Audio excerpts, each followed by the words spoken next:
Hi, welcome everybody. I'm Ron Evans with the Amy Sims Real Estate team here in Orange County, California. And this is my Real Estate 101 podcast, available to watch on YouTube or at ronevansrealestate.com.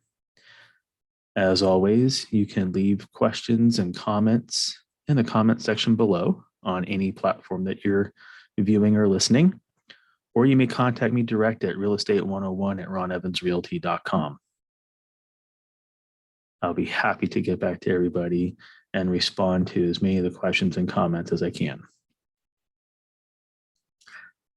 So today is Tuesday, the 5th of October, and I just posted a new blog article about safety, home safety, keeping the intruders out. It seems, you're seeing a lot more these days of brazen attempts at people trying to get into homes, even when the home is occupied and somebody is there, not just when they're gone to work. It's kind of gained steam over the last few years, mainly starting out with, porch pirates and package thieves. And now it's becoming people stealing catalytic converters and, just trying to break into a home. So I thought I'd put together a nice article here with some tips, hopefully helpful tips for you. And there are some sources cited. So when you're done here, check the show notes. I'm going to copy and paste the whole article and a link to the article in the show notes below. If you're watching this on YouTube, there'll be a link to the article on my website and then all the sourced articles that are used with the statistics and everything. So let's get going. According to the FBI, more than 1 million burglaries are committed in the United States each year. And there is an estimated $3 billion in combined property losses. Let that sink in for a minute. 1 million burglaries and $3 billion in combined property losses.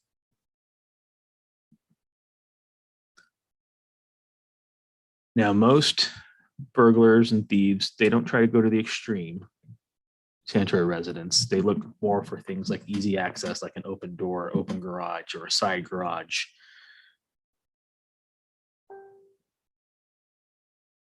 And it's known that a monitored security system can be an effective deterrent. According to the statistics, homes without some sort of monitored security system are 300% more likely to be burglarized or broken into. But that's not the only way you can protect your property. So you don't necessarily need to have a full-on protection suite to protect your property. There are some other things you can do to help mitigate the crime.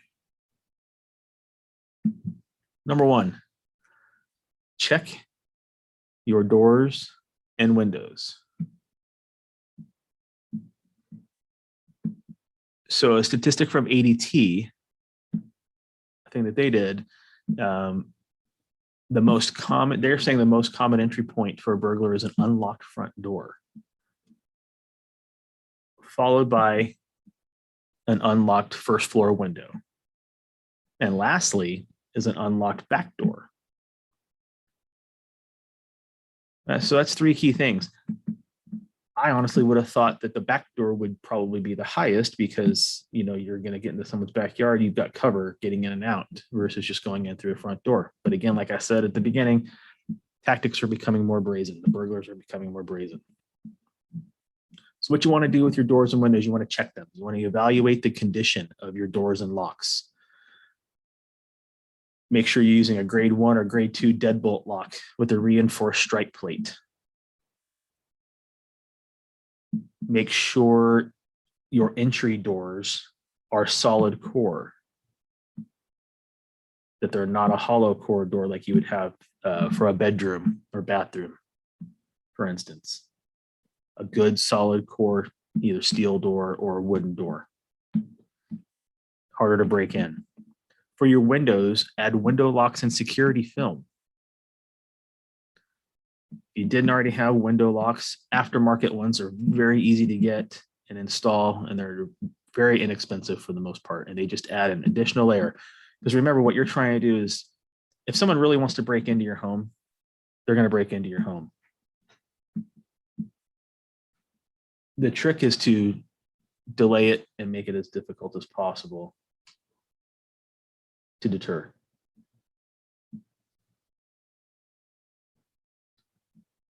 So you want to look for a lock that's compatible with your window frame material if you can, and the style for your window type.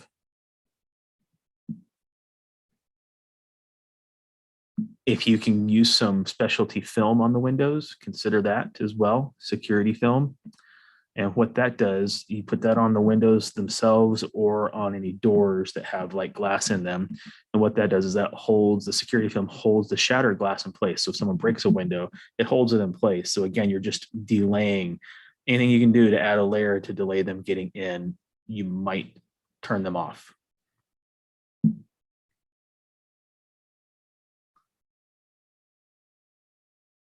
Something that a lot of people don't always think about too is you can have landscaping, the types of landscaping that you choose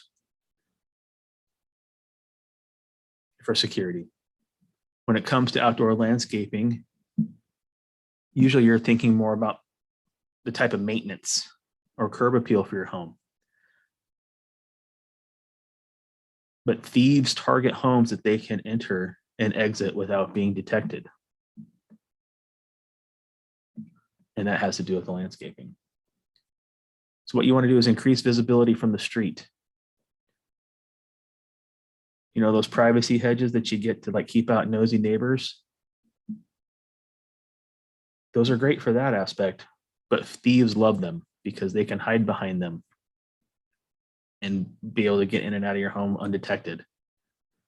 So you want to trim down overgrown trees and shrubs that obstruct the view of your property.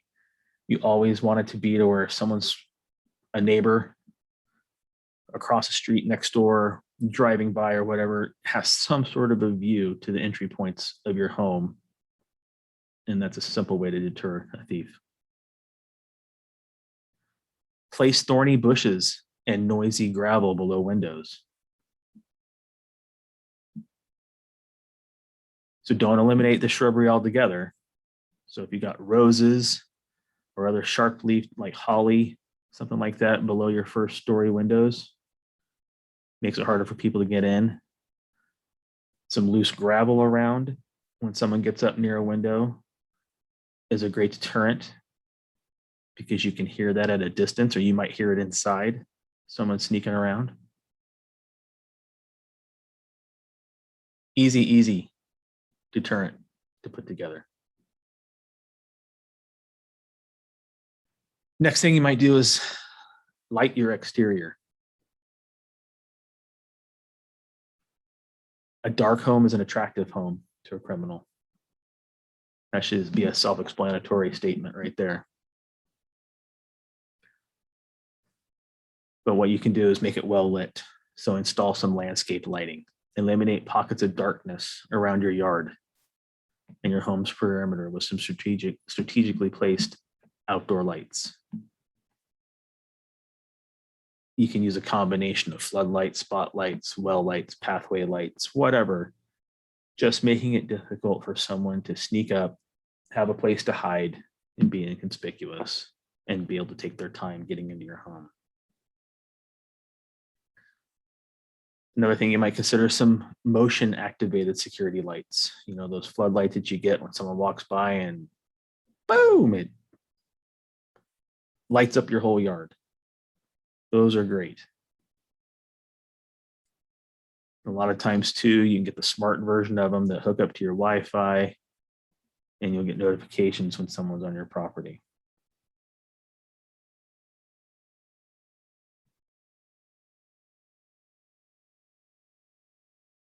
Another tip, make it look like your home even if you're not there. So Motion activated lights aren't the only way an intruder thinks you're home, but just having lights on inside, right? You can set, turn your TV on, leave a car in the driveway, anything that makes it look like you're home. Another survey that came out says that burglars revealed that the majority avoid breaking into homes if they can hear a television or if there's a vehicle parked in the driveway. Because remember, typically, these are not violent criminals. They're not coming in to do you harm. They just want your stuff. So if they think someone's home or that someone's there that can resist or cause them a problem, they're going to avoid your home. So you can connect your TV to a smart timer, ask a neighbor to leave a car in one of their cars in your driveway if you're on vacation for an extended period of time. Something that makes it look like you're home. Install a video doorbell. This has become huge recently over the last few years. Companies like Ring are out there, right? So someone comes to your door, you get an alert immediately, even if they're not ringing the doorbell. I have it. I have one on my house, and I have the Ring floodlight on the back of my house. And I'm probably going to add some more.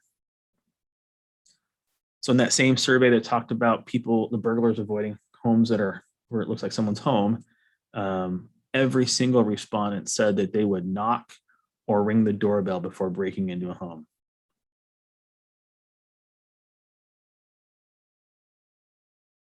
That's a pretty amazing statistic.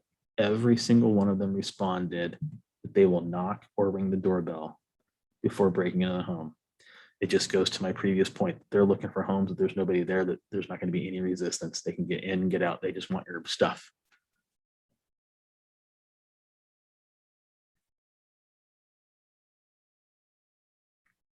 Next point, keep your valuables out of sight.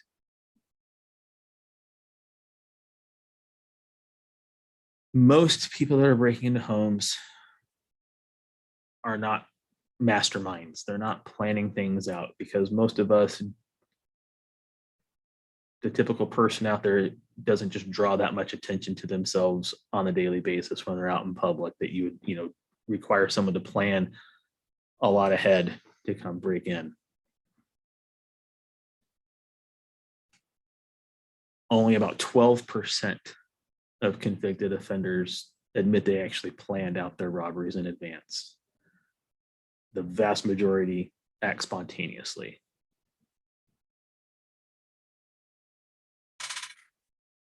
So one thing you can do is not keep valuables where they are visible from the outside. It's kind of like in your car. Don't throw your wallet in the ashtray. Don't keep your phone in your car on the car seat. And when you get out of it and someone walking by, you're just inviting someone to break in, right? So it's the same thing with your house. So you want to check all the sight lines from your doors and your windows. The most commonly stolen things are cash, so purses and wallets, jewelry, electronics, firearms, and drugs, both illegal and prescription. Make sure that if you can make sure that those things alone just aren't visible from a window or a doorway, you'll help deter someone breaking in. If you have anything that's extremely valuable, secure it in a safe. Get a small safe, hide it in a closet, especially things like firearms, sensitive documents, right? All your banking information, irreplaceable items like family heirlooms and real expensive jewelry. And don't just do this because you're worried about being broken into, but also think about the other people that you have coming into your homes. Do you have gardeners that come onto your property? Do you have housekeepers that come in and out? Do you have service people that come in and out on a regular or semi-regular basis for different things? Keep all that stuff out of sight. You never know who they know. Keep it in a safe.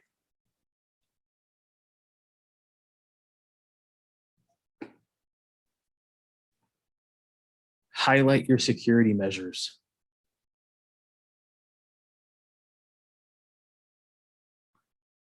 So what does that mean?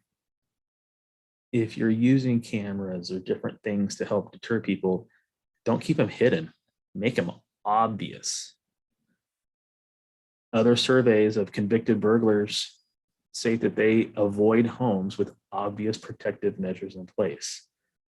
So if they walk up and they can see that that floodlight camera is out there, even if it's a daytime and they know the light's not going to come on, they know there's a camera there, they might avoid your home. You ever walk into a convenience store or a small shop? Sorry, technical difficulty.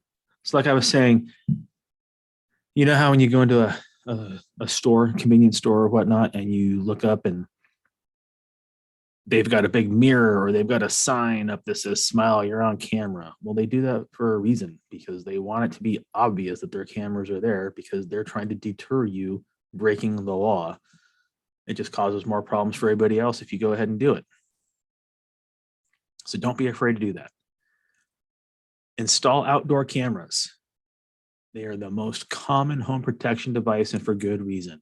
Not only do they help prevent crime, they can offer peace of mind for homeowners who want to sneak a peek at their property while away. Those Ring doorbells and other products from companies like that, you can look right on your phone. You got it on your Wi-Fi, the camera at home, and you can say, oh, let's look in the baby's room, or let's look in the front room. All those things are available. Post warning signs. Security system signs, beware of dog signs, things of that nature are also shown to be effective deterrents. But you need to be able to back it up. You don't want to put up a beware of dog sign and not have a dog. You got to be able to back it up for maximum impact.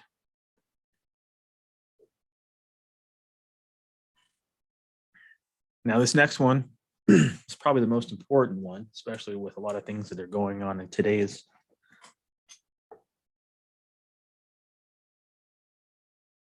mainstream life, and that's social media.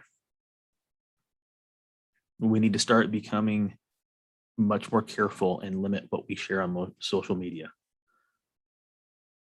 They are a fantastic way to stay connected with friends and family, but it is so easy to reveal more than you intended.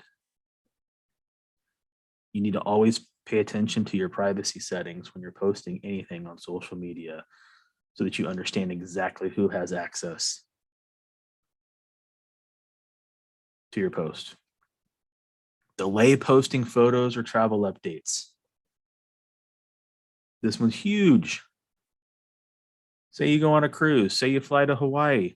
You see that all the time. Your friends are there, your family's there, someone's there, and you're following along while they're on a 2-week vacation in Hawaii. Oh, look at this beautiful sunset every day. Look at this luau every day. Oh, we went canoeing, we went snorkeling, we did whatever. If the wrong person sees that on social media, what's that saying?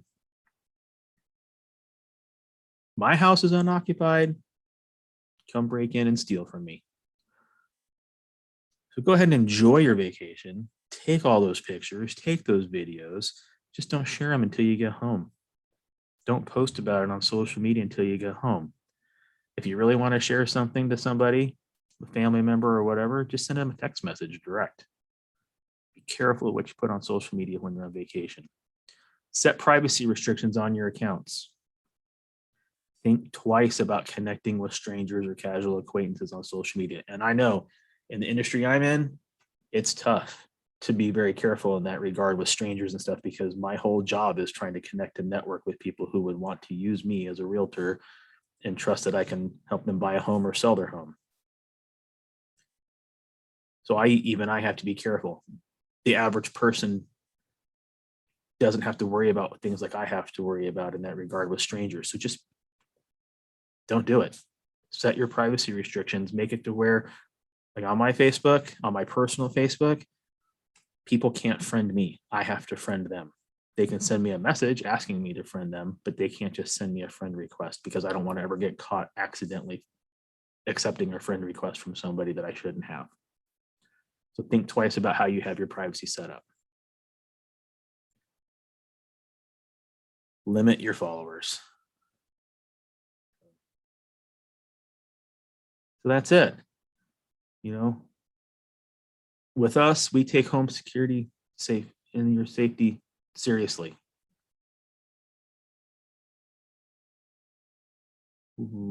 I have, and we have, and by we, I mean the team that I work with, Amy Sims Real Estate Team, we have screening procedures in place to keep our clients and their homes safe while they're for sale. We also remind all of our buyers to do the simple things when they first move in, changing those locks when they move into their new home. And we give you referrals to locksmiths. We give you referrals to home security companies. Sometimes we even help people set things up in that regard, like the Ring doorbells or different video things. But if you want to learn more about our procedures, my procedures, the team's procedures, contact me. It's 949-929-2270. It's my direct number. Again, it's realestate101@ronevansrealty.com. If you want to email. And we'll see you next time. Thank you for tuning in and listening or watching.